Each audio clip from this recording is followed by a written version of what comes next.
നേരത്തിലായിട്ട് ഒരു മനുഷ്യനെ കാണുന്നില്ലല്ലോ പഠിച്ചോനെ. ആളെ കിട്ടിപ്പോയി മതി. Honey Rose, welcome to the show ice break with Veena. ആലോചിച്ച് ചോദിക്കണമെന്ന് വിചാരിച്ചിരുന്ന ഒരു കാര്യം, എന്നാ ഈ ടാറ്റു ചെയ്തേ? ഈ നാട് നന്നാവില്ല, ഒരു കാലത്ത് നന്നാവില്ല. കൊറേയായി. എന്നാലും ഏകദേശം എത്ര വർഷമായിട്ടുണ്ടാവും? ഒരു 3-4 വർഷം. ഒറ്റ ടാറ്റു മാത്രമേ കണ്ടിട്ടുള്ളൂ. എന്നെ മനഃപൂർവ്വം കരിവാരിത്തേക്കാൻ കുറച്ച് ആൾക്കാർ ഇറങ്ങിയിരിക്കുകയാണ്. കാണാൻ പോകുന്നേ ഉള്ളൂ.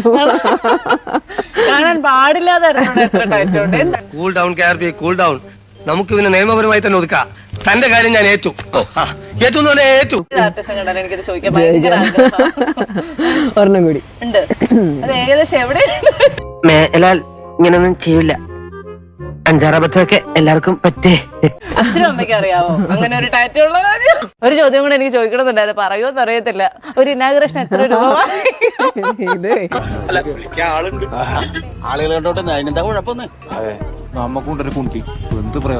നമ്മൾ വീടിനകത്തേക്ക് കയറി കുറച്ച് സമയം കഴിയുമ്പോൾ നമ്മൾ അടുക്കള വരെ എത്തുന്നതായിരിക്കും. കുറച്ച് പൈങ്കിളി ചോദ്യങ്ങളില്ലാതെ എന്ത് ഇന്റർവ്യൂ. അവസാനമായി ലഭിച്ച പ്രപ്പോസൽ, ആരാന്റെ കാര്യത്തിൽ എന്താ താല്പര്യം?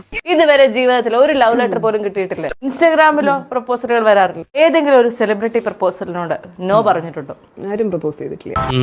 എല്ലാത്തിനും പിടിച്ചകത്തിട്ട് ചന്തിക്കിട്ട് 4 പൊട്ടിക്കണം. വിഷമം എന്താ വെച്ച് കഴിഞ്ഞാൽ എന്റെ ഒരു മസാല കണ്ടന്റ് എനിക്ക് നഷ്ടമായി.